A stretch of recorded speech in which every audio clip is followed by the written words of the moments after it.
ब्रह्मनाद।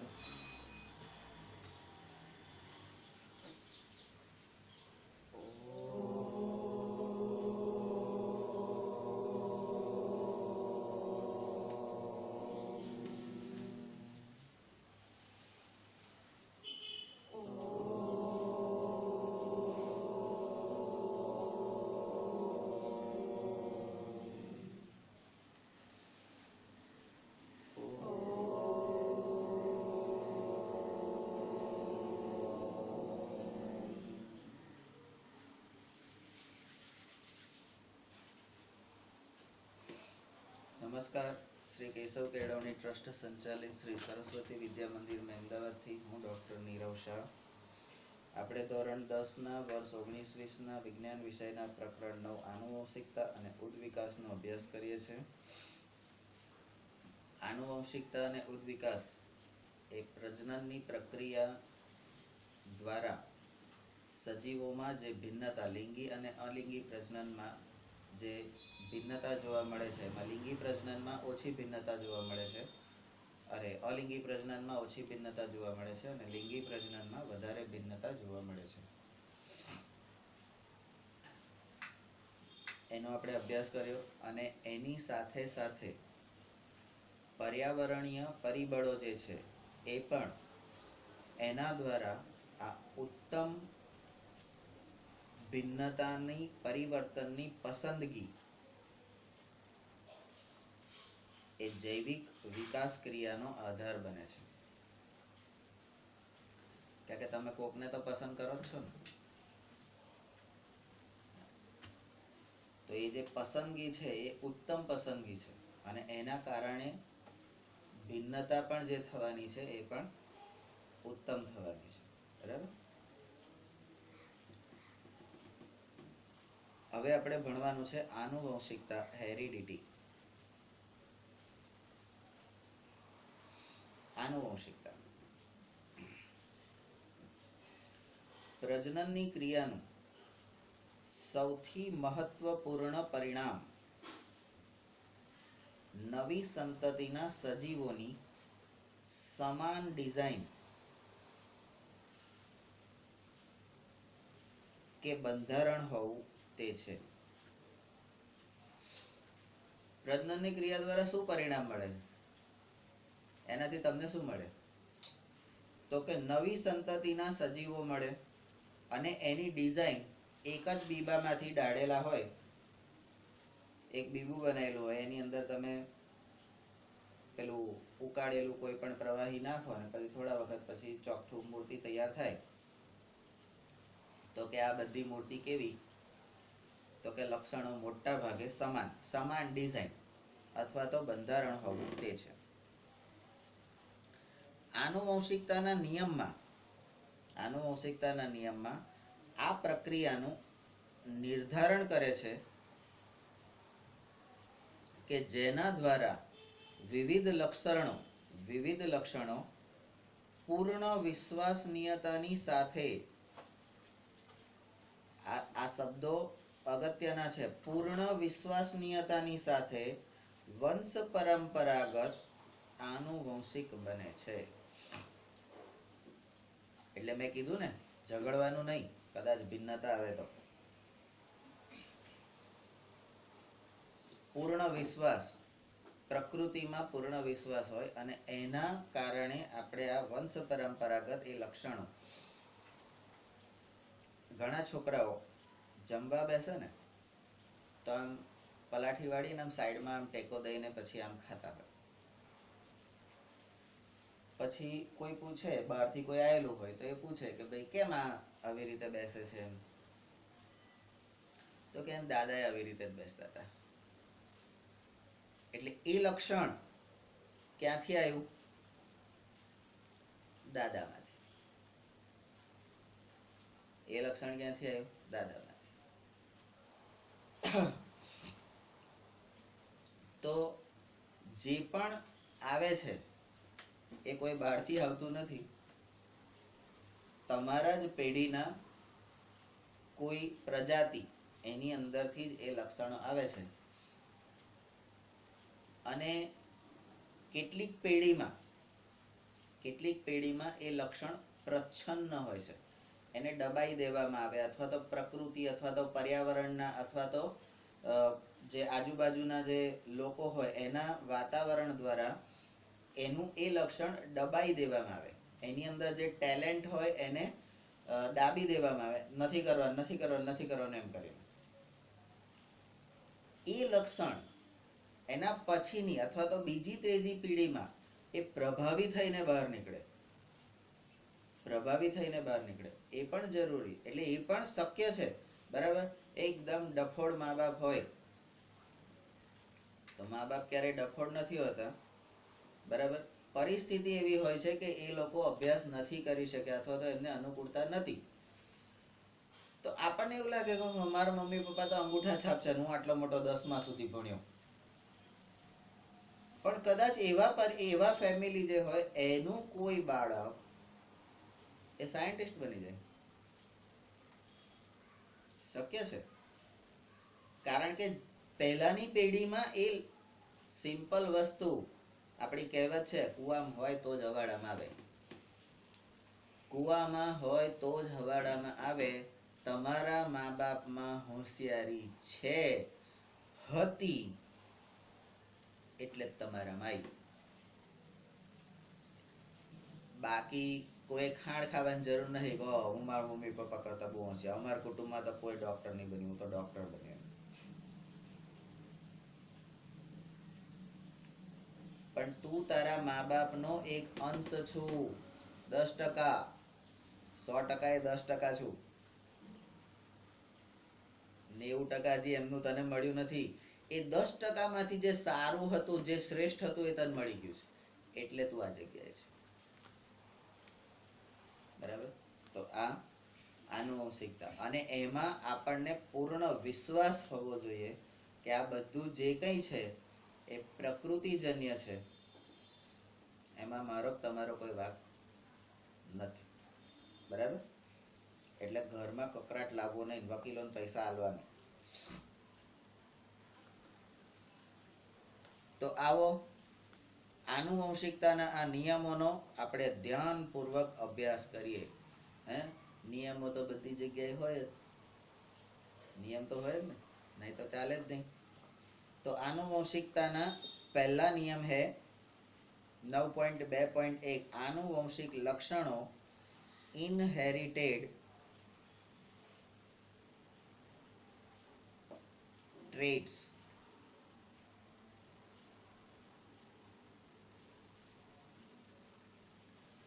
લક્ષણ. હવે આ લક્ષણોને અત્યાર સુધી આપણે કેરેક્ટરિસ્ટિક કહેતા હતા, પેલા ગુણધર્મો બરાબર, આવું બધું કહેતા હતા ને. ફિઝિકલ એટલે ભૌતિક હોય તો ફિઝિકલ, ને કેમેસ્ટ્રી હોય તો રાસાયણિક હોય તો એ રીતે એવું બધું કહેતા હતા ને. તો અહીંયા હવે લક્ષણોને એ ટ્રેટ્સ કહે છે. વાસ્તવમાં સમાનતા તેમજ ભિન્નતાઓનો આપણે શું અર્થ કરીએ છીએ, પ્રોબ્લેમ અહીંથી શરૂ થાય છે. આપણે આપણી બુદ્ધિ વાપરીએ છીએ. આપણે શું અર્થ કરીએ છીએ? આપણે જાણીએ છીએ કે બાળકમાં માનવના બધા જ આધારભૂત લક્ષણ, એક બાળકમાં જે મનુષ્ય હોય એના આધારભૂત લક્ષણ હોય છે, છતાં પણ પૂર્ણ સ્વરૂપે તેઓ પોતાના પિતૃઓ જેવા દેખાતા નથી.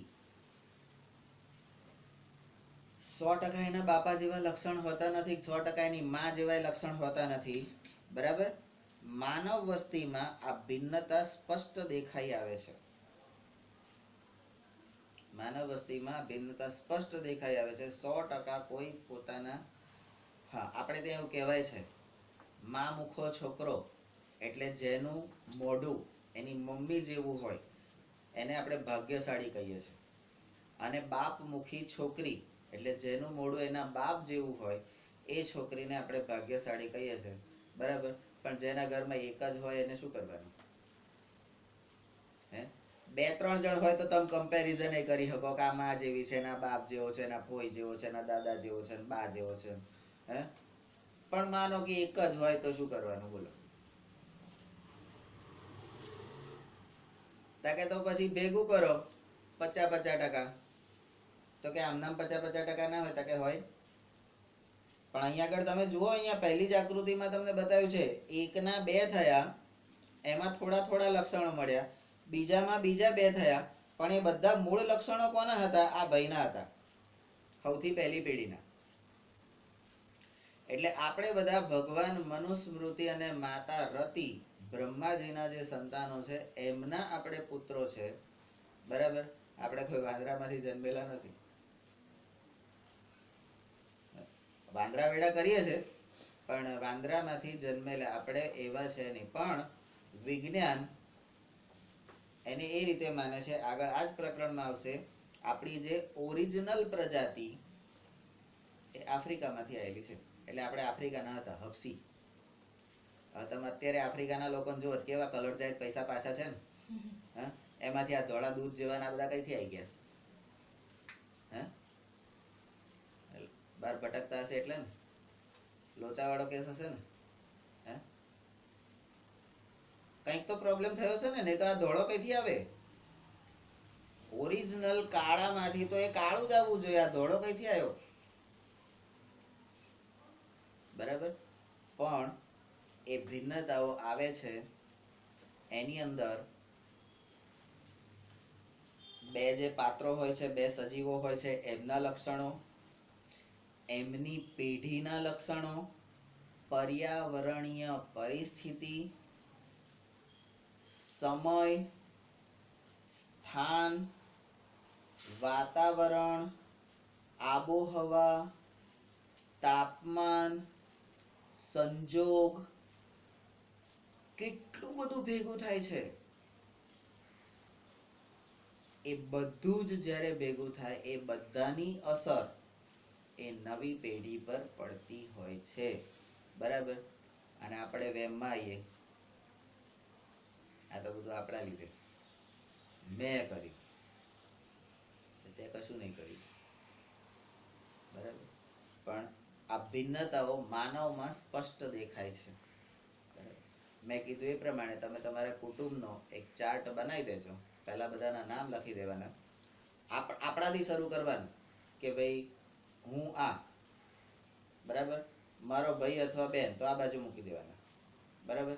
એની ઉપર જાઓ એટલે મારા મમ્મી પપ્પા, હા, મારા મમ્મી પપ્પાના ભાઈઓ એટલે પપ્પાના ભાઈઓ તો આ બાજુ, પપ્પાની બહેનો બધું આ બાજુ, મમ્મીનું તો કે આ બાજુ. પછી એમના કુટુંબ એટલે એ રીતે તમે, એની ઉપર તો દાદા, દાદા ને દાદી, એની ઉપર તો કે એના પપ્પા ને મમ્મી, એની ઉપર તો એના પપ્પા ને મમ્મી, એ રીતે તમે જાઓ.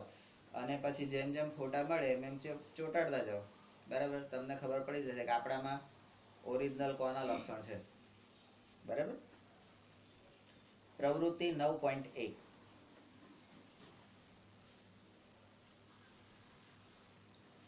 તમારા વર્ગના બધા વિદ્યાર્થીઓના કાનનું અવલોકન કરો. તમારે તમારું નહીં કરવાનું, તમારે બીજાનું કરવાનું, બરાબર.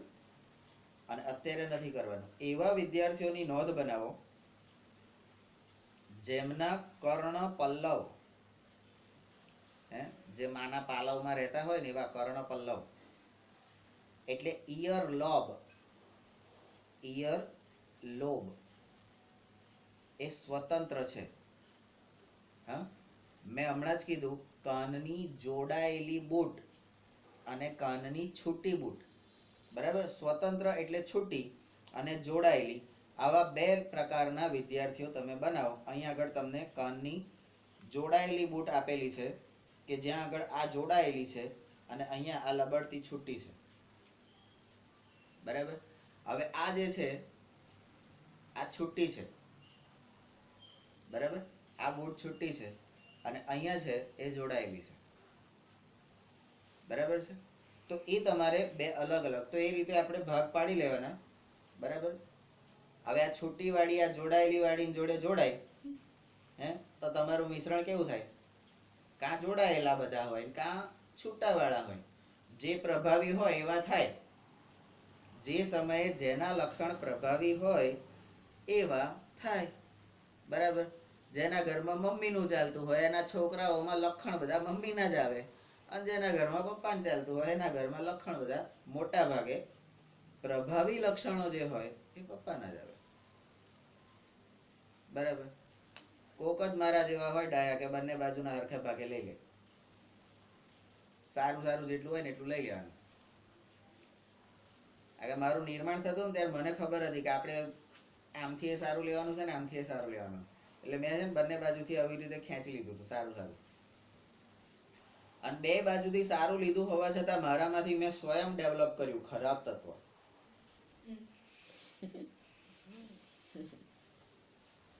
કારણ કે સારું પ્લસ સારું તો શ્રેષ્ઠ થવું જોઈએ ને, પણ આપણે ઊંધું કર્યું.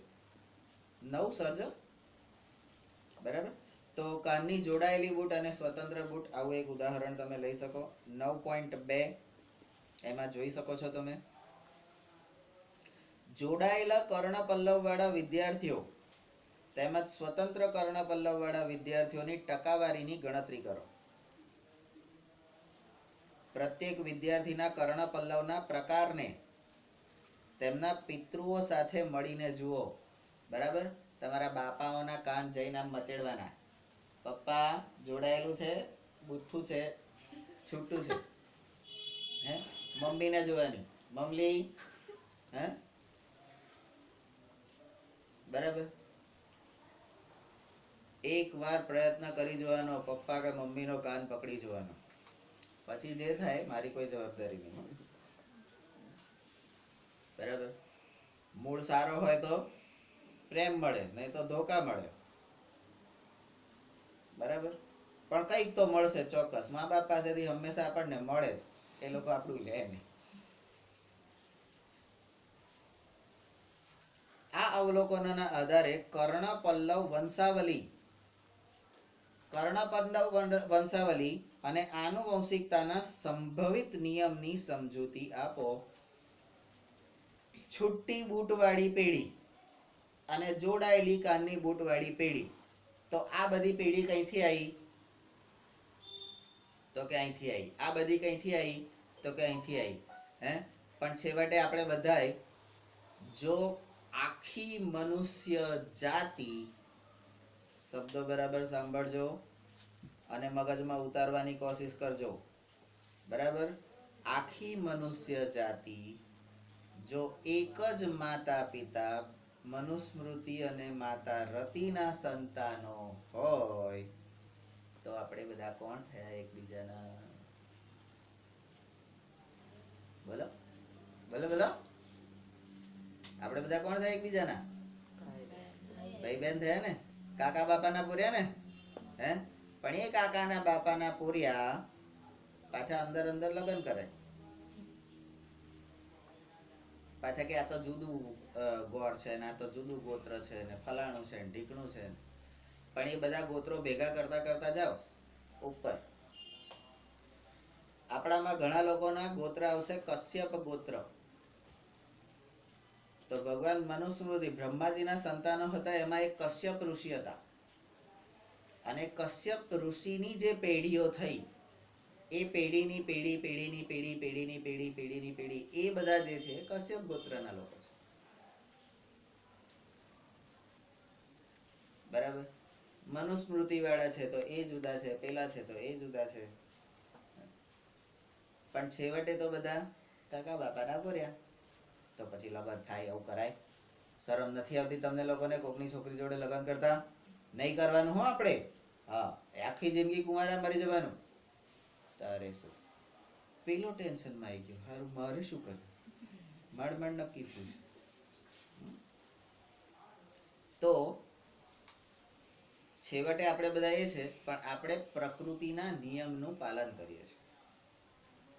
એટલે પાછું મારે પ્રકૃતિની વિરુદ્ધમાં તો જવાય નહીં. તો મારી પથારી ફેરવી નાખે. આ તો કુદરત છે. તો આપણે પ્રકૃતિના નિયમનું પાલન કરીએ છીએ. હા, એક વસ્તુ આપણે ધ્યાનમાં રાખીએ છીએ, એક જ કુળ કે એક જ ગોત્ર, એટલે સમાન ગોત્ર ધરાવતા જે હોય, ધારો કે કશ્યપ ગોત્ર જ છે ને અનુય કશ્યપ ગોત્ર છે, તો ત્યાં આપણે લગ્ન નથી કરતા, ત્યાં સંબંધ નથી કરતા.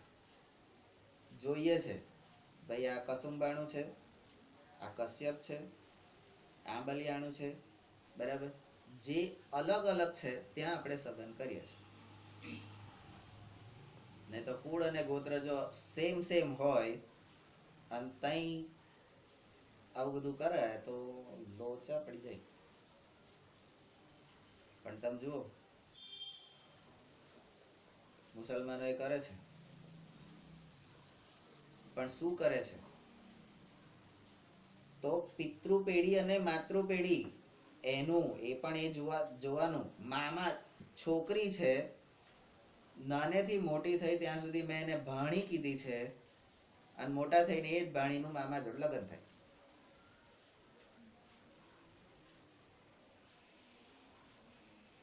આની પેઢી તો એના બાપની પેઢી આવે ને, એટલે કુળ ગોત્ર બાપનું આવે, અને એ માના જે કુળ ગોત્ર હોય એની સાથે એનું લગ્ન થાય. મામા ભાણીના લગ્ન કરે છે આજની તારીખમાં કરે છે, અને પાછા એક વાર નહીં 4 વાર કરે. આપણને એક પોસાતું નહીં, એમને 4 કેમનું પોસે ખબર નહીં.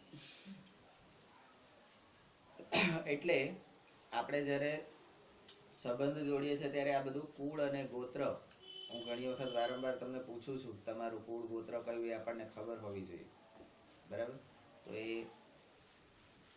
જાણીને પછી આગળ વધવું. નહીં તો સેમ સેમ હોય ને તો શારીરિક વિકલાંગતા, પછી ખોડખાપણ, સ્વભાવના વિચિત્ર લક્ષણો, પાગલપણું, હા, ઘણા બધા પ્રોબ્લેમ્સ ઊભા થાય. આખી જિંદગી તો ઊંચા ના આવે. એટલે પ્રેમ કરો ને તોય જરી જોઈને કરવાનું. પહેલા તારા જન્માક્ષર બતાય, કુળ ગોત્ર જોઈ લેવાનું. અલગ હોય તો જ પ્રેમ કરવાનો, નહીં તો કરવાનો જ નહીં. મારા જેવી ભૂલ કોઈ નહીં કરવાની, બરાબર? આપણે જિંદગીમાં એક ભૂલ કરી હતી આવી, સારું પ્રેમ થઈ ગયો પણ ખબર ના પડી કે આ તો સેમ સેમ છે. સંબંધ ખબર પડી ત્યારે જ ખબર પડી કે આ તો મારી ફોઈ છે ને એની જોડે મેં પ્રેમ કર્યો. તો બોલો, હવે આપણને થોડી ખબર નાનેથી મોટા જોડે થઈને થયા હોય તો મારી ફોઈ છે, કોઈ અત્યાર સુધી કીધું જ નહીં. સારું 18 વર્ષ સુધી કોઈ તમને એમ ના કે આ તારી ફોઈ છે, પછી એકદમ અચાનક તમને એમ કે આ તારી ફોઈ છે, કેવું આઘાત લાગે? થાય એવું. પણ મેં જે કર્યું છે એના પરથી શીખ મેળવીને હું તમને કહું છું તમારે એવું નહીં કરવું. સમજી ગયા ને? જુદું શું હોવું જોઈએ? કુળ અને ગોત્ર, બરાબર? તો અહીંયા જોડાયેલી બૂટવાળા અલગ ગોત્રના માણસો હશે, છૂટી બૂટવાળા અલગ ગોત્રના માણસો હશે, બરાબર? હવે અહીંયા આગળ આપણે સર્વે કરો, બરાબર? કેટલા જોડાયેલા અને કેટલા છૂટા, બરાબર? છૂટા ભાઈ બહેન અને બાકીના બધા દુશ્મનો. જોડાયેલા હોય એ બધા અલગ, ને આ કુટુંબ અલગ, આ કુટુંબ અલગ. ચાલો કુટુંબ અલગ પાડી દો થેડો, પછી આપણે એ પ્રમાણે બેસીએ. પાડો.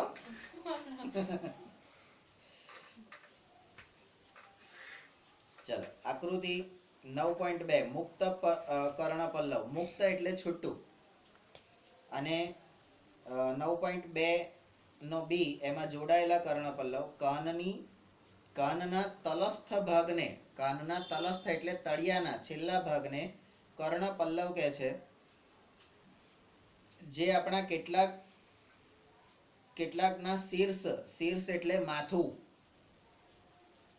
એના સાથે જોડાયેલા છે અને અન્યોમાં જોડાયેલા હોતો નથી.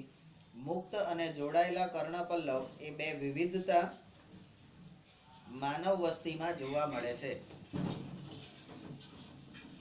આટલા બધા કરોડો અબજો લક્ષણોમાંથી એક જ લક્ષણ તમે ધ્યાન ઉપર લો, કાનની જોડાયેલી બૂટ. આપણી સ્કૂલ ચાલુ થાય એટલે તમારે 10માના વિદ્યાર્થીએ એક સર્વે કરવાનો. આખી સ્કૂલમાં કાનની જોડાયેલી બૂટ કોની છે અને છૂટી બૂટ કોની છે, બરાબર? એટલે તમને ત્યાં ડિફરન્સ ખબર પડી જશે કે આ બે કુટુંબ અલગ અલગ છે, બે કુટુંબ અલગ અલગ છે, એવી ખબર પડી જાય. પછી બીજું કોઈ લક્ષણ લેવાનું, એમાંથી અલગ અલગ કરવાનું. અમે જે તે વખતે પાયલ દીદી 10માં હતા ત્યારે અમે આખી સ્કૂલની છોકરીઓના 3 કેટેગરી પાડી હતી. હોશિયાર અને લુચ્ચી ગ્રુપ, એ ગ્રુપમાં બધા હતા પાયલ દીદીના બધા. તોફાની, બળબડિયા અને ભોળા. તોફાની, બળબડિયા અને ભોળા. તો હરી દીદી ગ્રુપ, એ આખું અલગ ગ્રુપ હતું. અને કેટલાય દિવસો સુધી એ રીતે ગ્રુપમાં જ વંદનામાં હું લાઈનમાં બેસાડતો હતો, બરાબર. પછી ઝલક તો સાણી સીતા, બરાબર. આપણે બોઈએ નહીં, ચાહીએ નહીં, પણ જે કરવાનું હોય કરી નાખીએ. એવી કેટેગરીને જે હતા એ નંગને બધાને જોડે બેસાડ્યા હતા, બરાબર. એટલે ખબર પડે કે આપણે આ બધા કઈ કેટેગરીના છે, બરાબર. પાયલ દીદી કહે છે ને સેમ સેમ, હરખા હરખા લક્ષણો વાળા એમ, બરાબર. તો એ રીતે આપણે ભાગ પાડવાના છે. 9.2.2 આનુવંશિક લક્ષણો માટેના નિયમો. હેરિડિટરી, બરાબર. એક પેઢીમાંથી બીજી પેઢીમાં આવતા જે લક્ષણો એને આનુવંશિકતા કહેવાય. અને એના માટેના નિયમો છે. અને નિયમો સમજવા માટે મેન્ડલ, મેન્ટલ નહીં હો, મેન્ડલ. પાછો જો લખવામાં આમ ટ કરી નાખ્યો ને તો મેન્ટલ થઈ જશે. અને જેને અક્ષરમાં ભૂલ પડે છે એ લોકો ખાસ ડચ કરવાનો.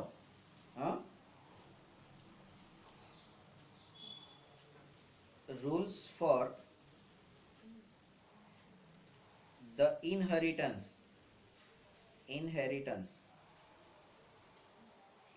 Of traits. હવે આપણે લક્ષણોને ટ્રેટ્સ કહીશું. મેન્ડલ્સ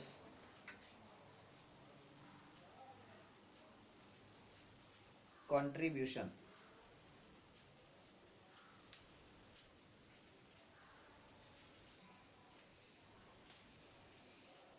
આનુવંશિકતાના નિયમો બનાવવા માટે મેન્ડલ નામના વૈજ્ઞાનિકે કંઈક શોધખોળ કરી હશે, એણે કંઈક પ્રયોગો કર્યા હશે અને એના પરથી નિયમો બનાવ્યા.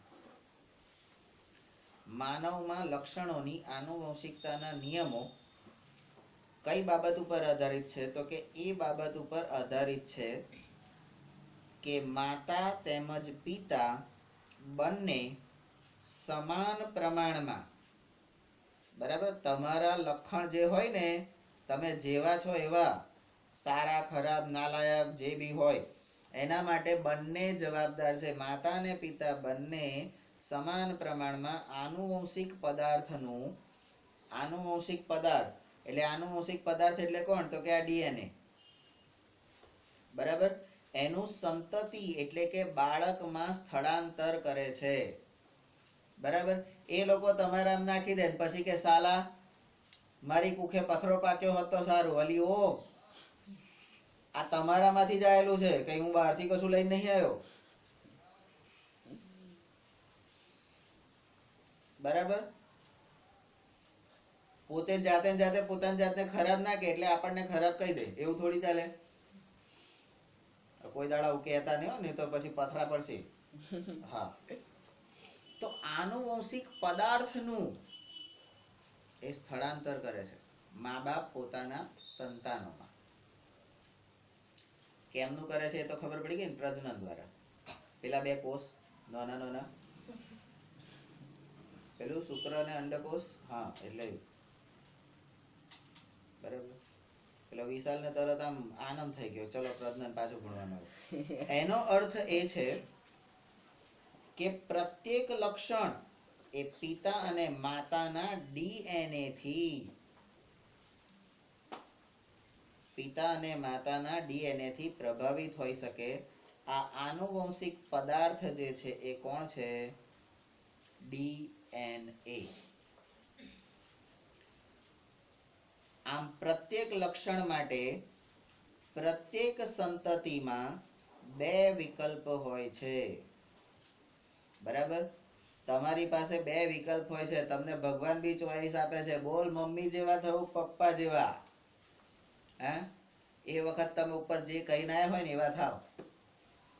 હવે તમને યાદ ના હોય કે સારું ઉપર આપણે શું કીધું, બરાબર. મને યાદ એટલા માટે કે આપણે એ વખત આંખો ખુલ્લી રાખી હતી, મને જ્યારે પૂછ્યું ને ત્યારે આપણે આંખો ખુલ્લી રાખી હતી, આંખો બંધ નથી રાખી. એટલે આપણે કીધું બંનેના થોડા થોડા આવવા દો, અને જે હારા હારા હોય ને એ જવા દેજો, બાકી ખરાબ બીજાને આલજો. તમારામાંથી એવું ના કર્યું હોય તો તમારો ફોલ્ટ છે, બાકી આપણે તો એલર્ટ હતા. તો પછી સંતાન કે સંતતિમાં કયું લક્ષણ જોવા મળે છે? સાલું ખબર કેવી રીતે પડે કે આ મમ્મીનું છે પપ્પાનું છે? હે, તારી આંખો તાર મમ્મી જેવી છે પપ્પા જેવી છે કોને ખબર? બે માંથી એકે જેવી નહીં. તો તારી આંખો આવી કેમ? 100% તું બીજાનો છોકરો છું. શંકા જાય કે ના જાય? પણ આ વિજ્ઞાન ભણ્યા હોય તો શંકા ના જાય. બરાબર? તો સંતતિમાં કયું લક્ષણ જોવા મળશે એમ કે? તો એના માટે ઉદાહરણ, મેન્ડલ નામના વૈજ્ઞાનિકે આ પ્રકારના આનુવંશિકતાના કેટલાક મુખ્ય નિયમો પ્રસ્તુત કર્યા હતા.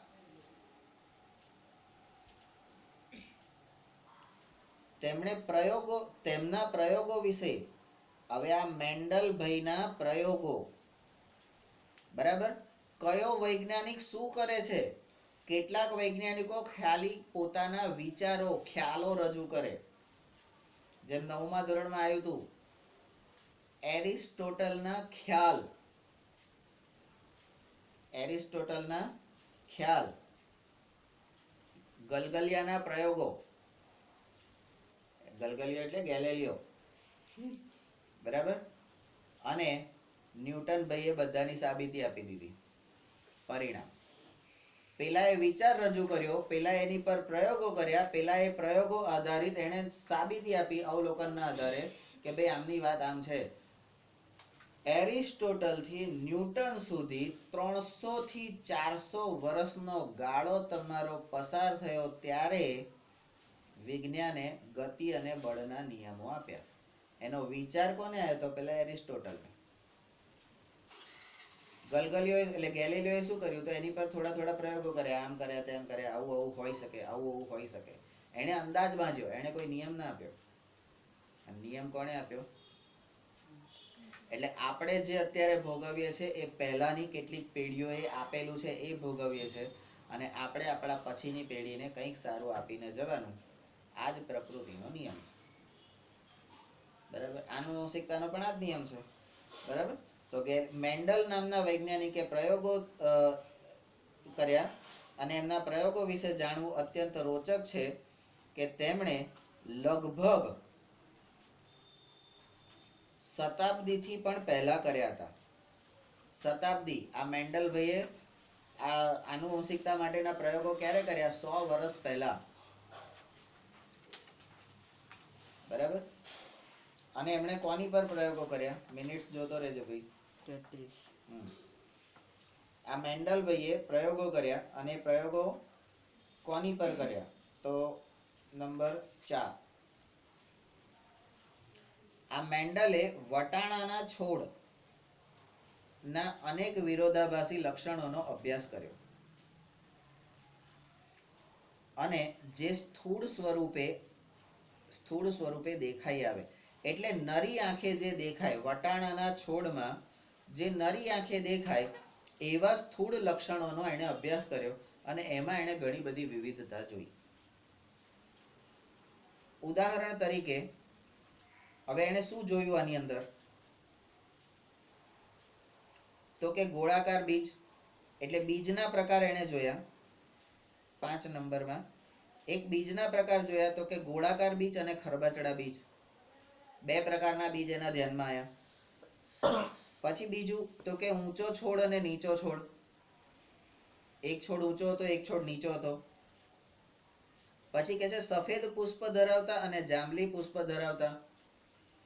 એટલે બીજ, હાઈટ અને પુષ્પ, આ 3 એને પ્રકાર જોયા કે જે બધાને નરી આંખે જોઈ શકાય. બાકી અંદરના ફેરફાર એ તમને ધ્યાનમાં બહુ આવે નહીં, બરાબર. એ બધા કેમિકલ ચેન્જીસ હોય, બરાબર. ભૌતિક ગુણધર્મોના આધાર ઉપર એને આ રીતે જોયું કે ભાઈ આ લક્ષણો આ વટાણાના છોડોમાં હોય છે. તેમણે ભિન્ન લક્ષણોવાળા વટાણાના છોડને લીધા, જેમ કે ઊંચો છોડ અને નીચો છોડ.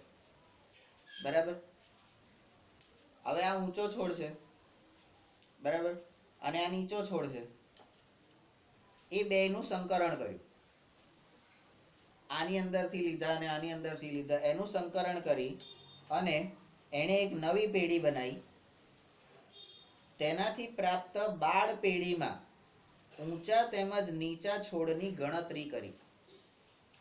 હવે આ બેની પેઢીમાં કેટલા ઊંચા થયા અને કેટલા નીચા થયા, બરાબર, એની એણે ગણતરી કરી. અને એ પેઢી એટલે જ્યાં સુધી જેટલી સંતતિ નિર્માણ થાય ને એના જીવનકાળ દરમિયાન એટલી બધી સંતતિ એને પેદા કરી.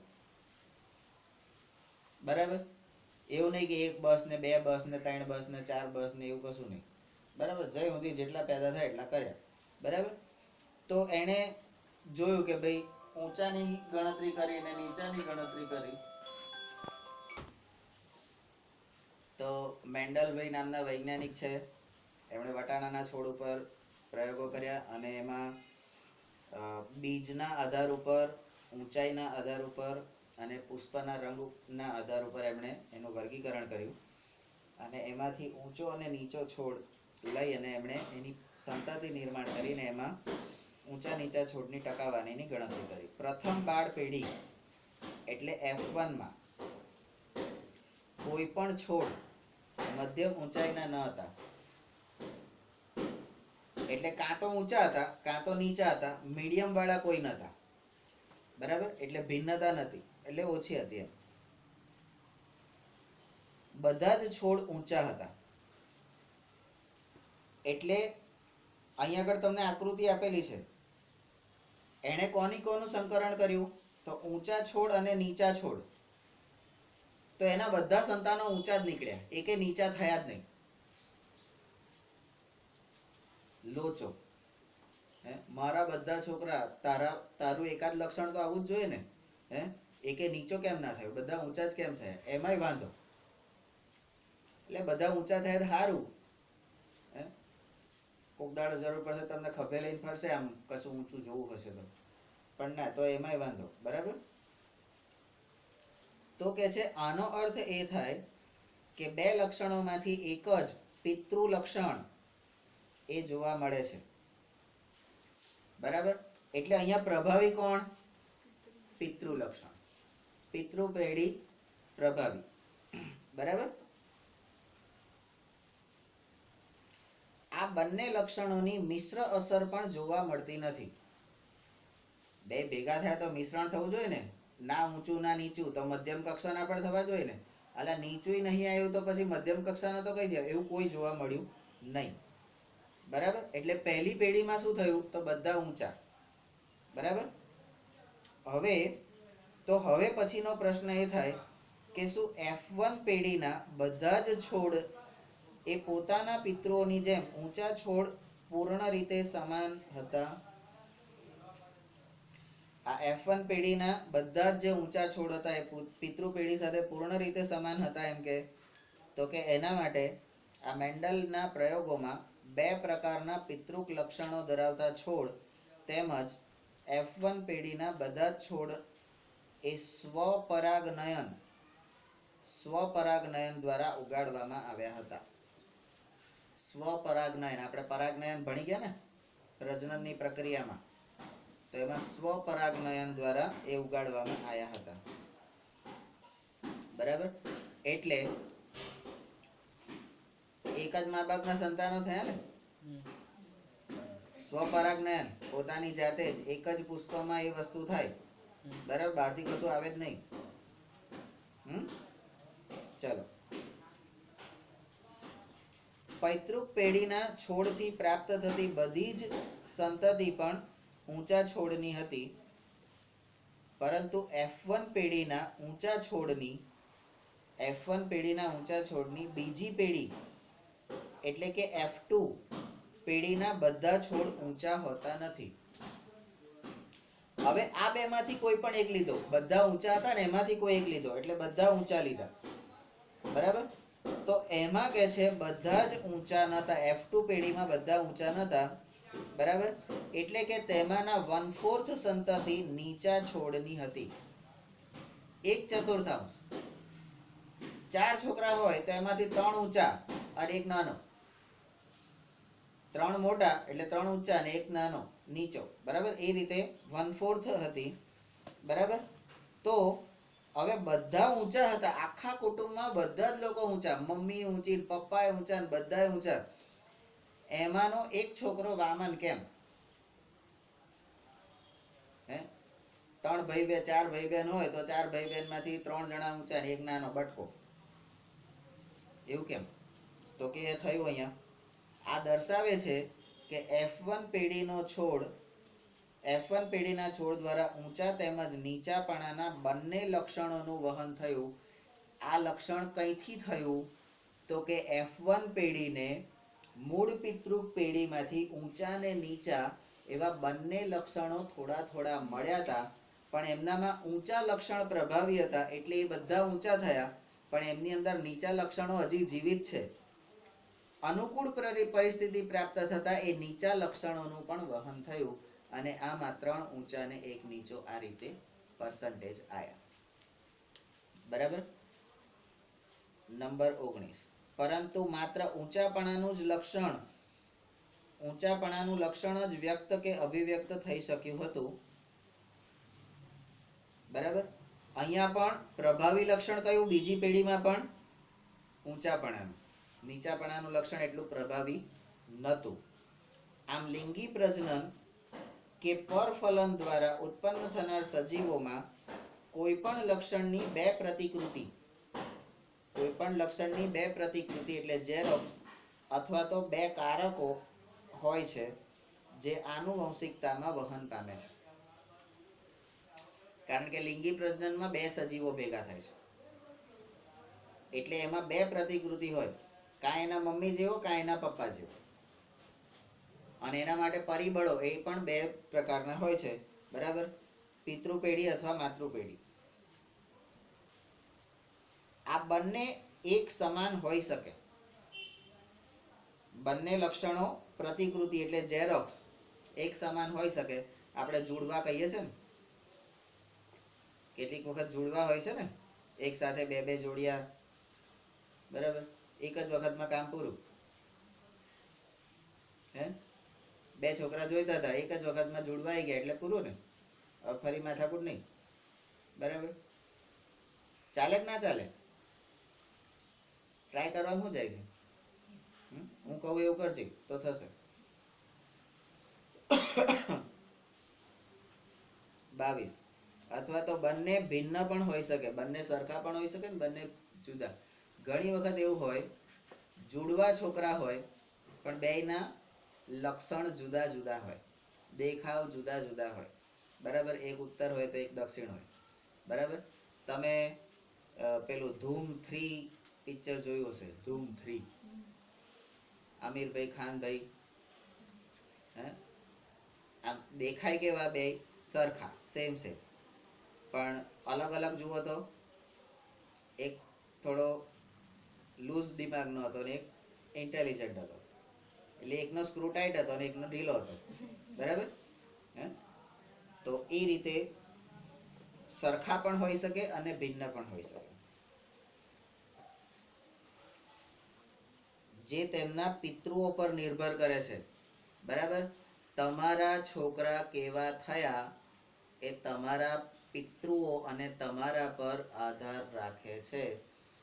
કોઈને બીજાને દોષી ઠેરાવવા નહીં. બરાબર? અને એમાં તમારી વહુઓને તો કશું કહેવાનું જ નહીં. બરાબર? એમનો કશો વાંક હોતો જ નથી. બધો વાંક તમારો જ હોય. નંબર 24. આ પરિકલ્પના. હવે ઘરમાં આપણે છોકરી આવે તો કલ્પના કહીએ ને, અને આપણે કેવી છોકરી જોઈએ? પરી જેવી છોકરી જોઈએ કે નહીં? તો કલ્પના કેવી છે? કલ્પના કેવી છે? પાગલ જેવી, પરી જેવી? હે? ફરી જેવી નહીં, પરી જેવી. બોલ. હા, એમ. એટલે પરી કેવી હોય? રૂપાળી હોય ને, ઉંદર દેખાતી હોય ને. સુંદર દેખાતી હોય ને, શું આ કેવી દેખાતી હોય? પછી સુંદર, હા કાકો ઉંદર. તો આ પરિકલ્પનાના આધારે આનુવંશિકતાની એક રીત 9.3 માં દર્શાવી છે. 9.3 માં તમને આનુવંશિકતા હે. હવે અહીંયા આગળ શું થયું જો આપણે આને જરીક પિક્ચરની સ્ટાઇલથી જોઈએ. ઊંચા છોડ અમિતાભ બચ્ચન, નીચા છોડ જયા બહાદુરી. હવે અમિતાભ બચ્ચન અને જયા બહાદુરી બે અલગ અલગ ઊંચા નીચા છોડ છે. એમના સંતાનો અભિષેક અને એની બેન બંને ઊંચા. અભિષેક અને એની બેન બંને ઊંચા. હવે અભિષેકે ઐશ્વર્યા જોડે લગ્ન કર્યું એટલે અભિષેક અને ઐશ્વર્યા બંને ઊંચા. પણ એમની જે છોકરી છે બરાબર એ મારા જેવી બેઠી. અને ઐશ્વર્યા એટલે મિસ વર્લ્ડ, મિસ વર્લ્ડ બરાબર, એવી સરસ છોકરી. અને એની છોકરી એના જેટલી રૂપાળી નથી, થોડીક શ્યામ છે. તો શું લોચા વાળો કેસ કહેવાય? કહેવાય. હવે એ બેઠા ઘાટની છે, એ એટલી બધી હાઇટેડ નથી બરાબર. તો કઈ પેઢીમાં કયું લક્ષણ પ્રભાવી બને છે, કયું લક્ષણ પ્રચ્છન્ન છે, એની પર આધાર રહે બરાબર. અને એના માટે મેં કીધું ને કે સમય, વાતાવરણ, આબોહવા, સંજોગ, પ્રકૃતિ, અમાસ છે કે પૂનમ છે, બીજ છે કે ત્રીજ છે બરાબર, આઠમ છે કે 14 છે, ને તો કારી 14 આવે બરાબર. તો કયા પ્રકારનું વાતાવરણ છે, પેલો વધતો ચંદ્ર છે કે ઘટતો ચંદ્ર છે, આ બધી જ વસ્તુ એની પર ભાગ ભજવે છે બરાબર.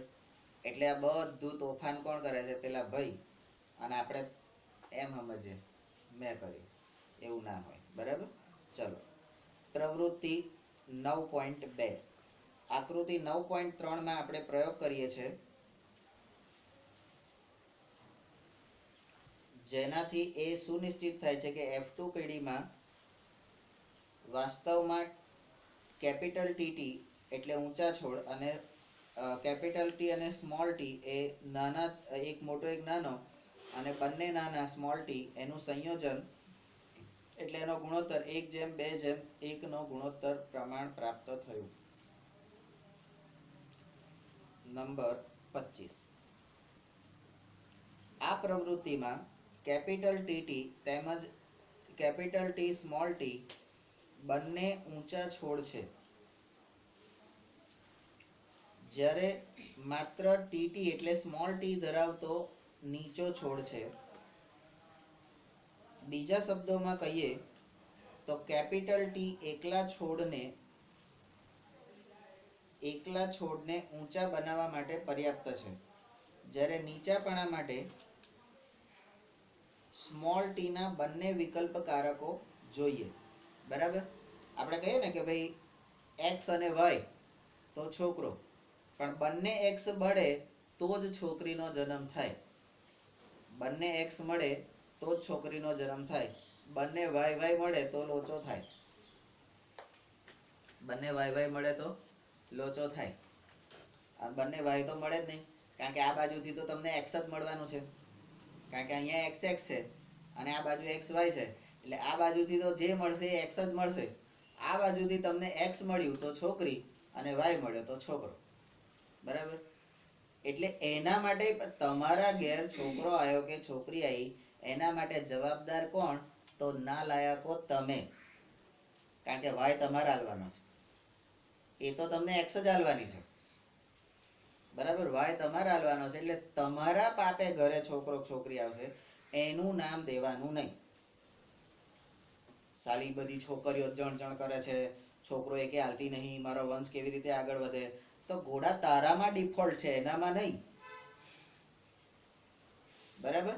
એટલે કોઈએ મગજમારી એની જોડે કરવી નહીં. એટલે આ એટલે તમારી બધાની પાછા અહીં પરિકલ્પના, એટલે આપણે તો અહીંયા ગોળ ગોળ ફરીને અહીંયા જોવાનું એવું નહીં. અને કાગડા તું તો જોઈશ જ નહીં, મારીશ નહીં તો તમે.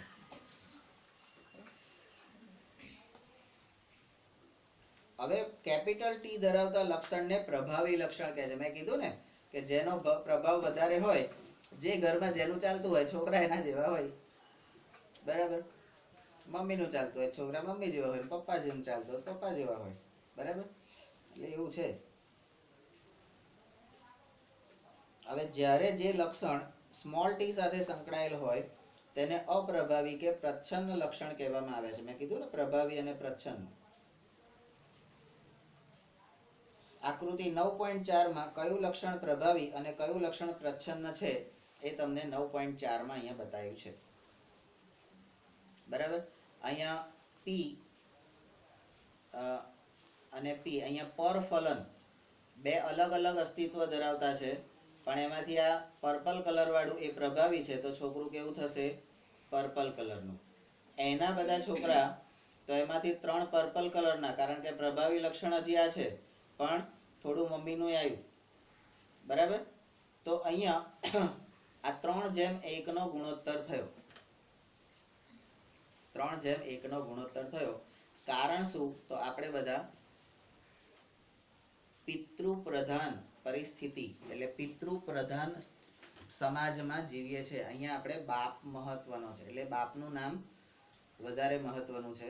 બાકી તમે બર્મામાં ને મ્યાનમારમાં ને એ બધે જાઓ તો છોકરાની પાછળ એના બાપનું નામ ના લાગે, એની મમ્મીનું નામ લાગે. કલ્પનાબેન મંજુલાબેન ચૌહાણ.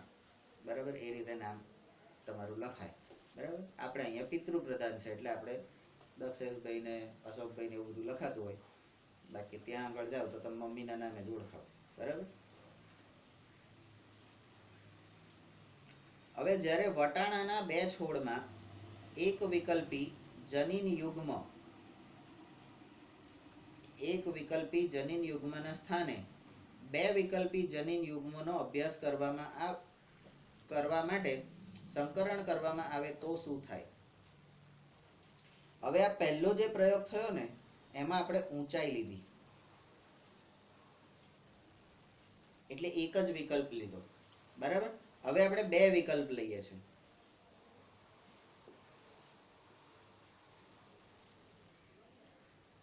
તો પીળો રંગ અને ગોળાકાર બીજ એવા ધરાવતા છોડનું લીલો રંગ અને ખરબચડા બીજ ધરાવતા છોડની સાથે સંકરણ કરવામાં આવે છે.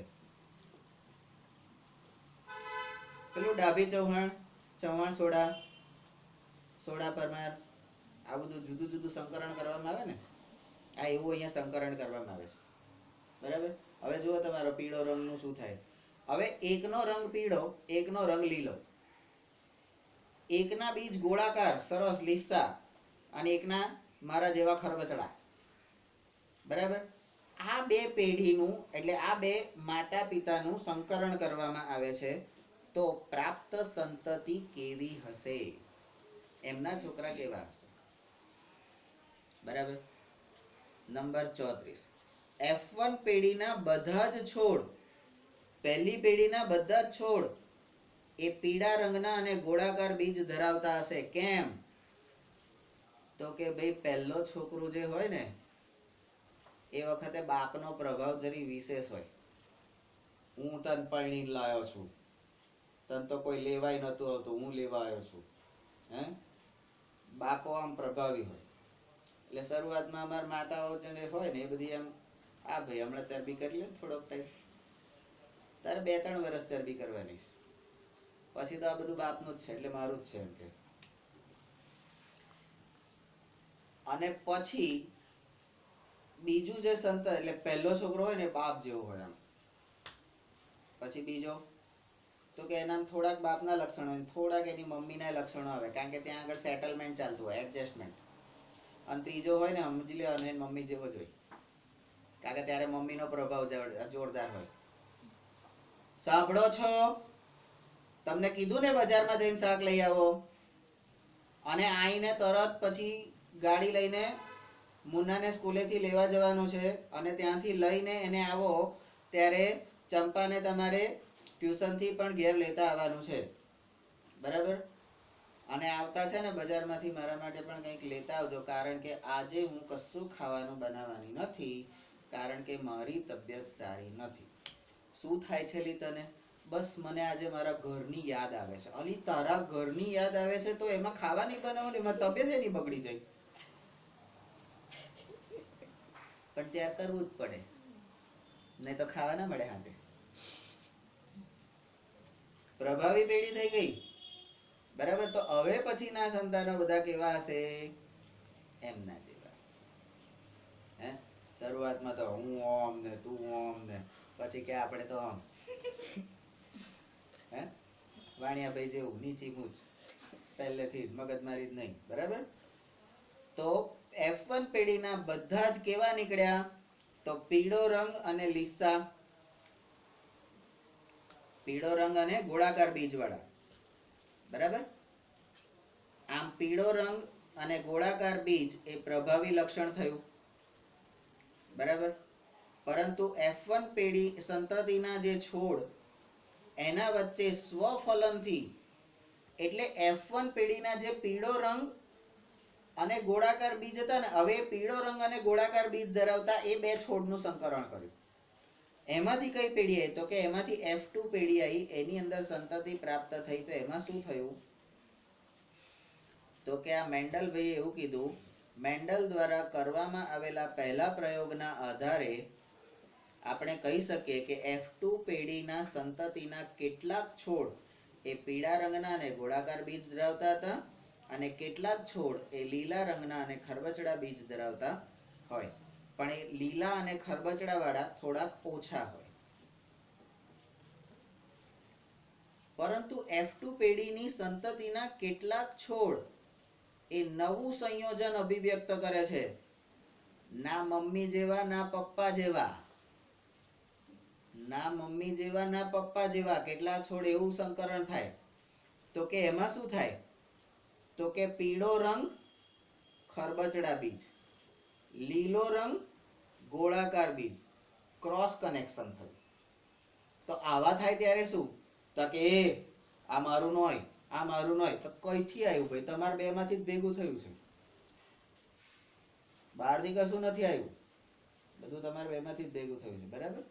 તો એ નવું સંયોજન થાય છે, અને તેમાંથી કેટલાક છોડ એ પીળા રંગ અને ખરબચડા બીજ ધરાવતા ક્રોસ કનેક્શન થયું, અને કેટલાક લીલા રંગ અને ગોળાકાર બીજ ધરાવતા થયા, બરાબર. નંબર 40. આમ પીળા રંગનું અને લીલા રંગનું અને ગોળાકાર બીજ અને ખરબચડા બીજનું જે લક્ષણ એ સ્વતંત્ર રીતે આનુવંશિકતા પામે છે. અને વધુ એક ઉદાહરણ 9.5 માં તમને આપેલું છે. આ 9.5 નું તમે આકૃતિ જુઓ. લીલો અને પીળો બે ભેગા કર્યા, બરાબર. એમાંથી આ રીતે થયું, એમાંથી આ બધા પીળા થયા, બરાબર. એ પીળામાં પહેલી પેઢીમાં બધા પીળા, પછી એમાંથી લીલા થવા માંડ્યા, અને ધીમે ધીમે પછી બંને ક્રોસ કનેક્શન પણ થવા માંડ્યા. એક આવો એક આવો. આ કુદરતે છે ને બધું વહેંચીને આપ્યું છે. બે છોકરા હોય તો સમજી લેવું, એક મમ્મી જેવો હોય ને એક પપ્પા જેવો જ હોય. મગજ મારી નહીં, કોઈ ઝઘડે જ નહીં. અને એકનો એક હોય ને તો બધા એક કકરાટ કરે. બાપાના વાળા કે આ તો અમાર કુટુંબ પર છે, મમ્મી વાળા કે અમાર કુટુંબ પર, મોસાળ પર ગયો છે, પેલા કે અમાર આની પર ગયો છે એમ. અને એમાં બિચારા એક જણનો ખુરદો બોલી જાય. કઈ બાજ જવું? મામા બાજ જવું કે આ બાજ જવું? કાકા બાજ જાય તો મામા રીસાય, મામા બાજ જાય તો કાકા રીસાય. લગ્નમાં કોઈ આવે જ નહીં, આપણે બધા ભાઈબંધો જોઈએ. મગજમારી થઈ જાય, બરાબર. તો વટાણાના છોડ ઉપર મેન્ડલભાઈએ બે જુદા જુદા વિકલ્પો, એટલે ફક્ત બે જ લક્ષણો લીધા. એક લક્ષણ લીધું એમણે ઊંચાઈનું, અને બીજું લક્ષણ લીધું એમણે રંગ અને સપાટીનું, બરાબર. તો રંગ અને આકારનું. તો એ બે લક્ષણોના આધારે આપણે જોયું કે પહેલી પેઢીમાં બાપનું લક્ષણ પ્રભાવી, બીજી પેઢીમાં બાપ અને માનું, અને ત્રીજી પેઢીમાં સમજી લેવું બધું માનું. સમજી ગયા ને? એટલે મગજમારી કરવી એના કરતા પહેલેથી અમારે જેમ આપી દીધું હોય બધું તારું બાપા, લે બધું તારું, હે અમારું કશું નહીં, તો ફાયદામાં રહો.